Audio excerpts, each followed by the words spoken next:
ओम नमः शिवाय। हर हर महादेव। आइए श्रावण मास के प्रथम अध्याय का श्रवण करते हैं। सनत कुमार बोले, योगियों के द्वारा आराधनीय चरण कमल वाले देव, हे महाभाग, हमने आपसे अनेक व्रतों तथा बहुत प्रकार के धर्मों का श्रवण किया, फिर भी हम लोगों के मन में सुनने की अभिलाषा है।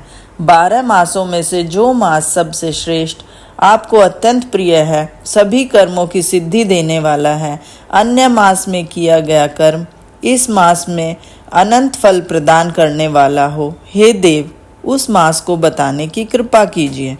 साथ ही लोकानुग्रह की कामना से उस मास के सभी धर्मों का वर्णन कीजिए। ईश्वर बोले, हे सनत कुमार, मैं अत्यंत गोपनीय भी आपको बताऊंगा। हे सुव्रत, हे विधि नंदन, मैं आपकी श्रवण इच्छा तथा भक्ति से प्रसन्न हूँ।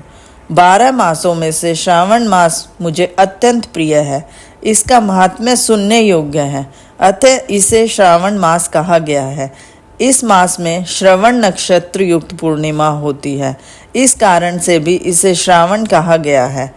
इसके महात्म्य से श्रवण मात्र से यह सिद्धि प्रदान करने वाला है, इसलिए भी इसे श्रावण संज्ञा वाला कहा जाता है।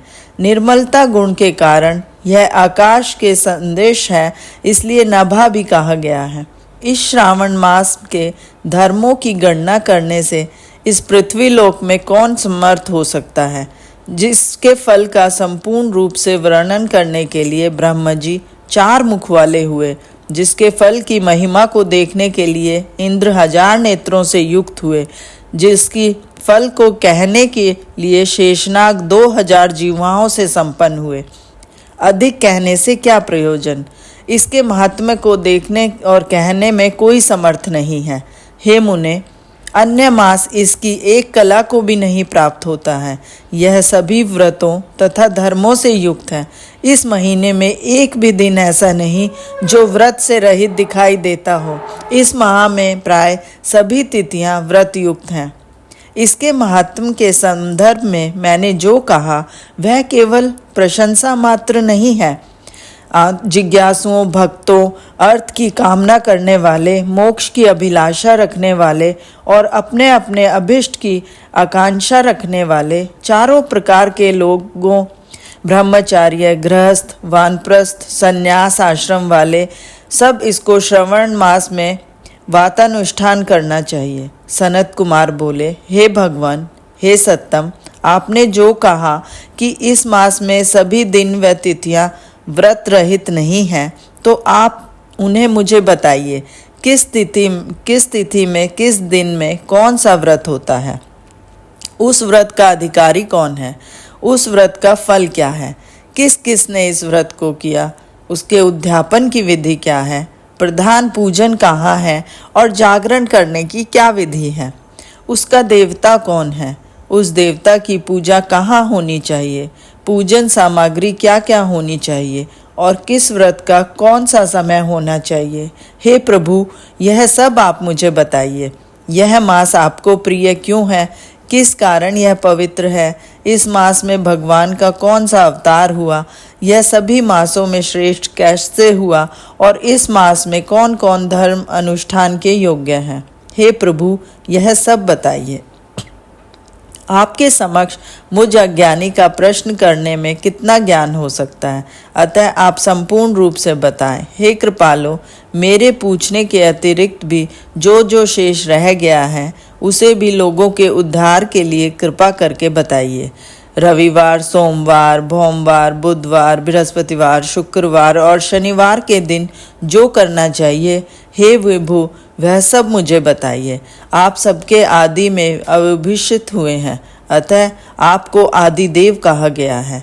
जैसे एक की विधि बाधा से अन्य की विधि बाधा होती है, वैसे ही अन्य देवताओं के अल्प देवत्व के कारण आपको महादेव माना गया है। तीनों देवताओं के निवास स्थान पीपल वृक्ष में सबसे ऊपर आपकी स्थिति है। कल्याण रूप होने के कारण आप शिव हैं और पाप समूह को हरने के कारण आप हर हैं। आपके आदिदेव होने में आपका शुक्ल वर्ण पूर्णिमा है, क्योंकि प्रकृति में शुक्ल वर्ण ही प्रधान है, अन्य वर्ण विकृत हैं। आप कपूर के समान गौर वर्ण के हैं, अतः आप आदिदेव हैं। गणपति के अधिष्ठान रूप 4 दल वाले मूलाधार नामक चक्र से, ब्रह्मजी से अधिष्ठान रूप 6 दल वाले स्वाधिष्ठान नामक चक्र से और विष्णु के अधिष्ठान रूप 10 दल वाले मणिपुर नामक चक्र से भी ऊपर आपके अधिष्ठित होने के कारण आप ब्रह्म तथा विष्णु के ऊपर स्थित हैं। यह आपकी प्रधानता को व्यक्त करता है।